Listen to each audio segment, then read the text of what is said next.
కాడే కాదు పాడి భారమైంది. పంటతో పాటు పాలకి కష్టమొచ్చింది. వర్షాభావంతో పచ్చగడ్డి దొరక్క మూగజీవాలు బక్కచిక్కిపోతుంటే గిట్టుబాటు ధరలు లేక రైతులు అల్లాడుతున్నారు. రోజురోజుకు పెరుగుతున్న గ్రాసం, దానా ఖర్చులతో పశువులను పోషించలేక జీవాల్ని సంతలకు తరలిస్తున్నారు. తెలంగాణకు క్షీర సరఫరా తగ్గి ప్రైవేటు డైరీలు ధరల కోత విధిస్తున్న కారణంగా పోషకులు నష్టాలతో నలిగిపోతున్నారు. కోస్తా, రాయలసీమ అన్న తేడా లేకుండా అంతటా ధరల సంక్షోభం రైతును కోలుకోనియకుండా చేస్తోంది. పశువుకు జబ్బు చేస్తే కనీసం వైద్య సేవలు అందించే వారు లేని దుర్భర పరిస్థితుల్లో పాడి ఒట్టిపోతోంది. కరువు ఛాయలతో పంట ఎటూ లేదు. పాడైనా ఆదుకుంటుందంటే అదీ లేదు. పశువుల్ని మేపితే కుటుంబం నెట్టుకు రావచ్చన్న భరోసా నేడు రైతులకు లేకుండా పోయింది. పడగ విప్పిన కరువు, పచ్చదనం లేని పొలాలు, ఎండుగడ్డి దొరకని పరిస్థితులు, చుక్కలనంటిన పోషణ ఖర్చులు వెరసి పాడికి గడ్డుకాలం వచ్చింది. పెట్టే వ్యయానికి వచ్చే ఆదాయానికి పొంతన లేక పోషకులు అప్పుల పాలవుతున్నారు. 10% వెన్న ఉండే పాలకు 55 రూపాయలివ్వాలన్న సూచనలు అమలు కాక లీటరుకు కనీసం 20 రూపాయలు కూడా దక్కక పాడి రైతులు చితికిపోతున్నారు. పాల ఉత్పత్తికి కావలసినటువంటి మెటీరియల్ ఏదైతే ఉందో అది కూడా విపరీతమైన రేటు పెరగటం వల్ల మరి ఈ రోజు పాల ఉత్పత్తిదారులు నష్టాల్లో కూరుకుపోయి మరి పశువుల్ని అమ్ముకునే పరిస్థితి వచ్చింది. యాంత్రీకరణ వలన పశువులకు పచ్చి మేత అయితే ఏదో దొరుకుతుంది, కానీ పశువులకు ఎక్కువగా ఉపయోగించే ఎండుగడ్డి రావట్లేదు. లక్షల్లో ఖర్చు పెట్టాలి, కానీ ఆ పశువునికి కూడా సరైన వైద్యం అందక ఈ పాడి పరిశ్రమ అంతరించిపోయే పరిస్థితి ఏర్పడింది. రావడం వల్ల పాడి మీద ఆధారపడి ఉన్నారు. కానీ ఈ గవర్నమెంట్ మాత్రం మన పాల రేట్లు ఉన్న రేట్లే తగ్గిస్తుంది కానీ పెంచడం లేదు. ఎవరిని అడిగినా కూడా రేట్లు ఇంతే మా ఉండేది, ఇంకేం లేదు అని చెప్తున్నారు సార్. 18 నుంచి 20 లోపు పడుతుంది సార్. ఇంతకుముందు అయితే 25 నుంచి 28 లోపు పడతాను సార్. ఇప్పుడు పూర్తిగా తగ్గించేసినారు సార్. ఇంకా ఖర్చు మాత్రం అధికంగా ఉంది. ఒక మూట 50 కేజీలు బస్తా ఫీడ్ కొనాలంటే 740 రూపాయలు సార్. కానీ ఈ రేటు చూద్దాం, పాల దిగుబడి చూద్దామా ఇలా ఉంది సార్. రాయలసీమ జిల్లాలో 4-5 ఏళ్లుగా కమ్ముకున్న వర్షాభావం వల్ల రైతులకు పాడి భారమైంది. ఎండుగడ్డి అందించలేని దుస్థితితో పోషకులు కొట్టుమిట్టాడుతున్నారు. పశువులతో ముడిపడిన అనుబంధాన్ని తెంచేసుకుని అయినకాడికి అమ్మేస్తున్నారు. మేపు చేసే వీలు లేక పశువుల సంఖ్య తగ్గించేస్తున్నారు. ఇలాంటి పరిస్థితుల్లో పాల ధరలు పెరగాల్సింది పోయి తగ్గిపోవడం రైతులను నష్టపరుస్తోంది. ఇతర ప్రాంతాలకు సరఫరా తగ్గిందంటూ ప్రైవేటు డైరీలు మూకుమ్మడిగా ధరలు తెగ్గోయడంతో లీటరుకు 22 రూపాయలు మించడం లేదని రైతులు వాపోతున్నారు. ఈ పాల ఉత్పత్తికి మేము వ్యవసాయాలు ఇచ్చి దీన్ని పెట్టినాం సార్. అయినా ఈ పాలు రేట్లు తగ్గిపోయినాయి. ముందున్న రేట్లు ఇప్పుడు లేవు. కానీ పాల క్యాన్లు అడిగినా కూడా పైన ఇవ్వలేదు, మేము పాల క్యాన్లు ఇవ్వలేమని చెప్తా ఉన్నారు. ధర ఏం సార్ 18, 19, 20, 21 కాడికి పడుతుంది సార్. ఇంత ముందు 28, 29 రూపాయల రేటు పడిన రోజులు కూడా ఉన్నాయి. ఈ ఫీడు, ఈ తౌడు వచ్చేసి కేజీ 20 రూపాయలు అయిపోయింది. ఫీడ్ ఎట్లా ఉంది, ఏది ఈ గడ్డి ఎట్లా ఉన్నది, చెనియాకు లోడ్ వచ్చి 10,000 రూపాయల పైన పడుతుంది. పశువులకు మేపుతో చాలా కష్టంగా ఉండదు. కరువు వచ్చేసింది, బోర్లలో నీళ్లు రావడం లేదు. ఫీడ్ రేట్లు వంటి మేపులు అంతా చాలా ఖర్చులు వచ్చేస్తున్నాయి. పాల రేట్లు చాలా తగ్గిపోయినాయి. వేరే పగిర్లు పెట్టేదానికి నీళ్లు లేవు, బోర్లలో నీళ్లు రావడం లేదు. పాలు ఏదో 18, 19, 20 రూపాయలుగా 21 రూపాయలు ఆడికి లాస్ట్ అయిపోతాను సార్. ఇంకేం మించి పడడం లేదు. ఇంతకుముందు 25, 26 రూపాయలు రేటు పడతాను పాలు. 18 పడినా ఇప్పుడు ఆవుల మీదనే ఆధారపడినాము. ఇంకేమి మాకు అవకాశం లేదు. ఏదో ఇన్నో కొద్దిగా నీళ్లు ఉన్నాయి, కొద్దిగా గిడ్డి పెట్టినాము, ఆ గిడ్డి సాగడంలే. ప్రస్తుతం 30 నుంచి 50 వేలు పెట్టనిదే గేదె గాని ఆవు కానీ రావడం లేదు. రోజుకు 200 ఖర్చు చేయనిదే కనీస పాల ఉత్పత్తి కావడం లేదు.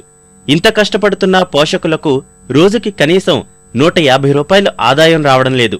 గతంలో కంటే లీటరుకు 4 నుంచి 8 రూపాయల దాకా తగ్గించి చెల్లిస్తున్నారని పాడి రైతులు ఆవేదన వ్యక్తం చేస్తున్నారు. ఇప్పుడు దాదాపు ఒక 7-8 సంవత్సరాల నుంచి కూడా మేము పాడి పశువులు పెట్టుకుని జీవనం జరుపుతున్నాము. కాకపోతే ఇప్పుడు ఇటీవల ముందున్న రేట్లపై చాలా రేట్లు డౌన్ అయినాయి.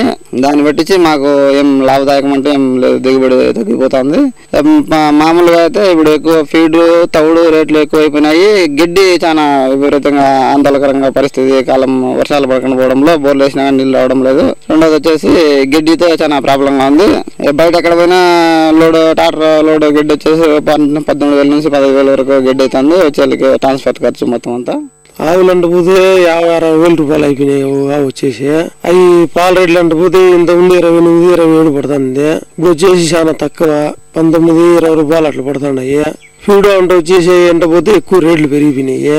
కరువు కాలం వచ్చి ఎక్కువ కరువు కాలం వచ్చేసింది కాబట్టి ఇంకేం మేపలేక అయ్యే గిట్టుబాటు అయింది కాబట్టి చేస్తాను అంతే. ఏం చేస్తాం, ఏం పని చేయలేక. పశు వైద్య శాఖలో ఖాళీల కొరత పశువుల పాలిట శాపంగా మారింది. వైద్యులు, వైద్య సిబ్బంది నియామకాలు లేక మూగజీవాలకు కనీస సేవలు అందని దుస్థితి దాపరించింది. పాడిగేదెకు ఏ రోగం వచ్చినా చూసే దిక్కులేరని రైతులు బోరుమంటున్నారు. పాల ధర ఎట్టుంది, 20 రూపాయలు వేస్తున్నారు. ఏం గిట్టుబాటు కావడం లేదు. ఈ కరువు కాలంలో ఏదో మేపులు కొనకొచ్చి అన్ని కొనకొచ్చి ఎక్కువ రేట్లు అయిపోయినాయి. ఏం గిట్టుబాటు కాక రైతులు అల్లాడుతున్నారు ఊళ్ళల్లో. పాడి పశువులకి ఏదన్నా ఇబ్బంది వస్తే సార్ వాళ్ళ డాక్టర్లు అందుబాటులో లేరండి. మా ఊరు డాక్టర్ గారు వచ్చేవారండి. ఇప్పుడేమో ఈ చిన్న పెట్టి చేయించున్నారండి. మాకు సరిపోవట్లేదు సార్. ఈ ఇంపార్టెంట్ ఏంటంటే ఇవాళ చాలా ఒక గేదెని కొనాలండి 50,000 రూపాయలు అవుతుందండి. దానికి తగ్గ వైద్యం చేయించాలంటే అందుబాటులో ఉండలేదు సార్. దాని గురించి ఈ మందులు కొనలేని పరిస్థితి ఏర్పడిందండి. ప్రైవేటు డైరీలతో పోటీ పడలేక సహకార సంఘాల సేకరణ కేంద్రాలు చతికిల పడిపోతున్నాయి. కాలానుగుణంగా సేకరణ ధరలు పెంచి పాల ఎగుమతులు రెట్టించుకోవాల్సిన విజయ డైరీ ఇందుకు విరుద్ధంగా ధరలు తగ్గించేసి పోషకులను నిరాశపరుస్తోంది.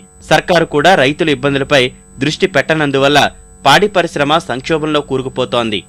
పాడికి ఎక్కువగా ప్రాధాన్యత ఇవ్వాల్సింది ఏంటంటే దానా. 1960లోనే కృష్ణా జిల్లాలో ఫీడ్ మిక్సింగ్ ప్లాంట్ ఉంటే ఇవాళ 2015లో కూడా వెస్ట్ గోదావరిలో దానా కర్మాగారం లేదు. దీన్ని కూడా ప్రిన్సిపల్ సెక్రటరీ గారి దృష్టి తీసుకొచ్చాము. జీడిపిని కనుక 18% డబుల్ డిజిట్లోకి తీసుకెళ్లాలి అంటే వ్యవసాయంలో మెయిన్ పాత్ర. వ్యవసాయంలోనే పాడిని అభివృద్ధి చేయగలిగితే జీడిపి డెఫినెట్గా 20% దాటుతుంది అనేది నా. పశ్చిమ గోదావరి జిల్లాలో రోజుకు 6 లక్షల లీటర్ల పాల దిగుబడి వస్తుండగా ప్రైవేటు డైరీలు అత్యధికంగా 60 వరకు రైతులకు చెల్లిస్తున్నాయి.